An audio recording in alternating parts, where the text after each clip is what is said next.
3 for 5 yesterday. Bregman hitting .266. He does have 22 home runs and 52 RBIs. George Springer, back from injury, hitting .306, 18 homers. Michael Brantley, probably one of the more consistent hitters they've had all year, .313 with 11 homers and 43 RBIs. And, of course, Jordan Alvarez. Wow. 2 for 3 yesterday. He'd been injured. He hit a ball off his leg. Probably more of a bruise than anything else. But Alvarez didn't play Friday or Saturday. Came back yesterday. Went 2 for 3. Drove in 3 runs. He's hitting .317. 7 homers. 21 RBIs. He is a critical piece on this team, as they all have been. How about Josh Reddick hitting .301, 2 for 4 yesterday? On the season, Reddick with 10 homers. And he started out not hitting home runs at all. We talked about Kyle Tucker. And could they call him up? To do that, that means they have to create a space for him. Now, Gurriel's day-to-day, I guess you could say Yuli has been somewhat of a disappointment. Only hitting .267. Only has 8 home runs. 2 of those coming in the last 5 days. But to create a space, and you're going to have Carlos Correa coming back sometime in July. So you're going to do away with Bregman playing any shortstop. He's going to be back at third base cemented. Straw's probably going to be a backup role, if not sent back down to AAA. That's why I think Tucker's a trade piece. And there's no better fit. You trade him through the National League. San Francisco is in desperate need of some young outfielders. He could be a cornerstone in San Francisco. And the Astros would get Bumgarner. Can you imagine? And all of a sudden, the talk of the Yankees being the favorite would have to shift. Because if you've got a pitching staff with Verlander, Cole, and Bumgarner, that's pretty high-rent district starting pitching-wise for playoff purposes. Don't you agree? Yeah, I see that, Chappie. Thank you. He has .333. I was just only talking about over the season. But, it's what you've done lately. Maybe that's where they go. I'm not sure why he didn't play yesterday. But and I did say 2 homers in the last 5 games. So Chappie says 3 homers over the last 2 weeks. Maybe he feels the heat. I think sometimes these guys know, hey, I better start hitting, right? Well, I'll tell you a player who's hitting. You may own him, and he goes unnoticed quite a bit. But I did say the Oakland A's earlier are right in the wild card hunt. They only trail Tampa by 2 games in the wild card race. And a big reason for that is Matt Chapman. Now, Chapman is hitting .270 on the year, 21 bombs, 52 RBIs, and did you own him in fantasy yesterday? He doubled, he tripled, he homered, 3 for 5 yesterday, 6 RBIs. Now, fantasy, we don't care about defense, but there is no better defensive third baseman in the major leagues today than Matt Chapman. But with the 21 home runs and the .270 average, a big reason why in fantasy and in reality, he's a player to have and start on a regular basis. The A's have some big games starting tomorrow. They play at home against the Twins. Also, Matt Olson's been warming up of late, if you haven't noticed. And there's a pitcher coming up really soon. And we talked about Dylan Cease earlier, and I saved this one because Jesus Luzardo is the deal. You can say rookie is a rookie. I know that. But there are questions about Dylan Cease, legitimate questions. He's got great stuff, but he's had a rough year. Luzardo, they've taken it easy with him since the shoulder situation. Throws 99 to 100 as a left-handed starter.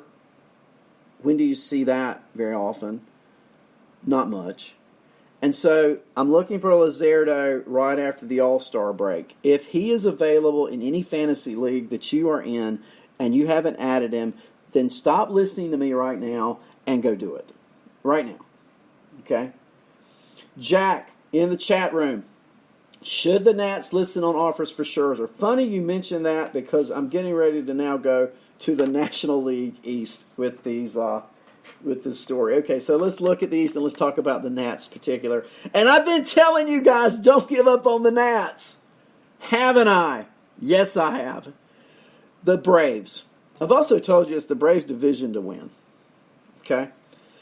50-35. They have a 5.5 game lead over Philadelphia, and there are 2, 3, 4, maybe really good reasons why. Excuse me, I have a cough. First of all, how about Ronald Acuna Jr.? Let's hear it for Acuna. He's been just tearing it up over the last month. June has been his month. He's now hitting .295 on the season, 20 homers. He was 3 for 5 last night. Freddie Freeman, are you kidding me? 312 on the season, 22 homers, 65 RBIs, 33 RBIs in June, breaking a Braves record. 33. Protract that out, if you will. 198 RBIs over a season. Are you kidding me? 33 RBIs. 2 for 4 last night. And, of course, then you've got a pitcher by the name of Mike Soroka. Soroka. What a start to a year. And if you've got innings concerns, I think the Braves are going to conserve him. He pitched on Friday night, 6 1/3, 2 earned, 4 strikeouts. His numbers on the season, 9 wins, 1 loss, 67 Ks, a 2.13 ERA, and an 0.98 whip. Anytime I see a whip under 1, I'm interested. I'm intrigued. I'm on it. Soroka is one of those guys, and he's named to his first All-Star team. Yes! Way to go, Soroka. And they're in first place. The Phillies, and Andrea said this earlier, Harper had a big day yesterday. They beat the Marlins 13-6. They're 5.5 out. And then there's the Washington Nationals. So now I'll get to your question, Jack. Scherzer's, I think he's 35 years old. Look at his June numbers. In the month of June, 6 wins, no losses. A 1 ERA, 68 strikeouts. 68 strikeouts in June. There's 6 months to the season. 68 times 6. You want me to do the math for you? 408. Now, he's not going to get 408 strikeouts. But per month, that's what it could protract out to. That just tells you what a great month of June he has had. So, now let's talk about trade. Unholy Toledo, I agree. Trade a guy a year early than a year late. I totally agree. And then there's the school of thought.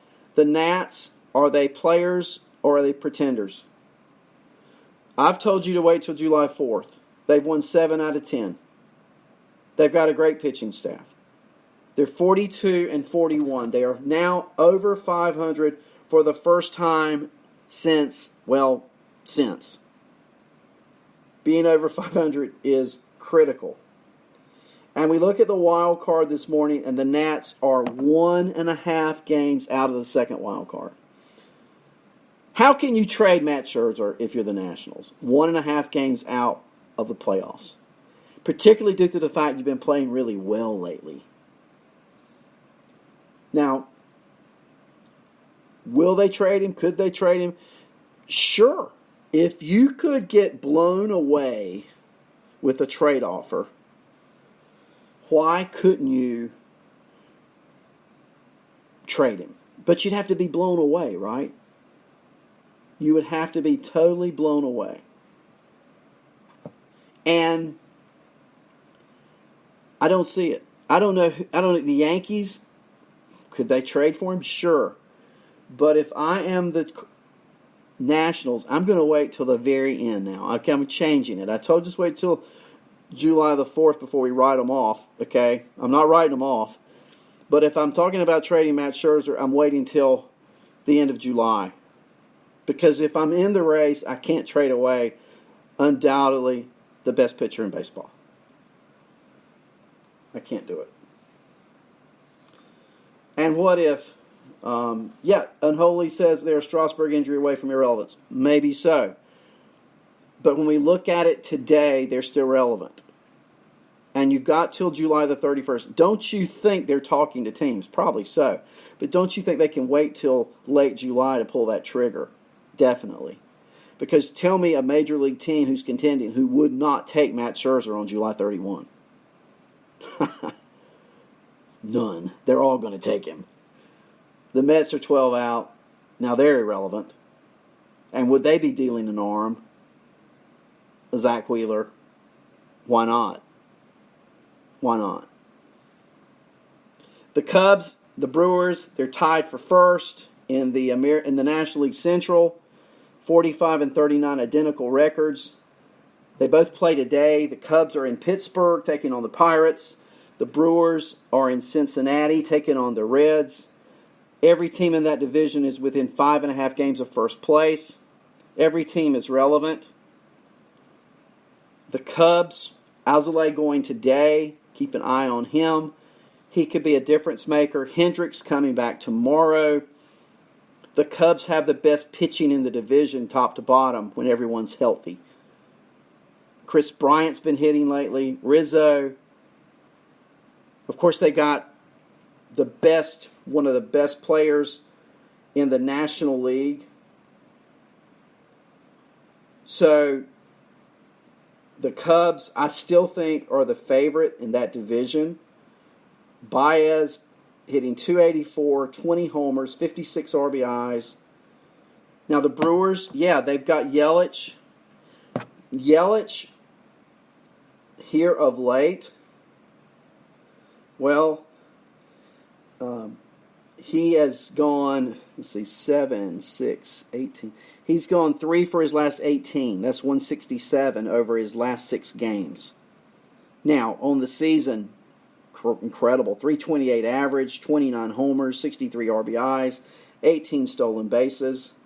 Moustakas has had a great year so far, hitting .275 with 23 home runs. Grandal is catcher, playing some first base, .265 average, 18 home runs. Tell you what, Lorenzo Cain has not been Lorenzo Cain. He's only hitting .252. They've had the first base problem all year. Now, Eric Thames has been hitting of late.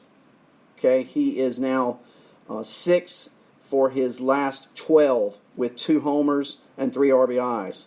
Hitting .272 on the year and looks to be now starting more than sitting. But the Brewers' pitching is just not what the Cubs' pitching is. Now, Woodruff has pitched well. And, of course, they've got, if not one of the best closers, the best closer in Josh Hader. 77 strikeouts this year, 20 saves, a 1.77 ERA. When he comes in, it's lights out. But Kimbrel evens that score. Kimbrel being called up is the equalizer to Hader, and the pitching staff, starting-wise in Chicago, far superior to Milwaukee's. Let's see how it plays out. St. Louis 3 games out, Pittsburgh 5, and Cincinnati 5.5. In the National League West, the Dodgers, they lead the Rockies by 12. They lead the Padres by 13.5. And for just a moment, I want to talk about the Padres, if I can. 2 players there that I think are certainly hot and can work San Diego with a winning record. They're 42 and 41 into more wild card relevancy. Manny Machado, 13-game hit streak. He's hitting .320 in June with 11 home runs in June. Wow. On the season, 20 homers, 56 RBIs, more Manny Machado-like. Tatis, .337, 11 homers, 28 RBIs, 12 stolen bases. He's the leadoff batter. Over his last 5 games, he's 9 for 20 with a .450 average, 3 home runs, and 3 stolen bases. Incredible. These are reasons why teams are where they are. Okay? I want to give you a few numbers on Madison Bumgarner while I'm in that division talking about the West. The Giants are in last place.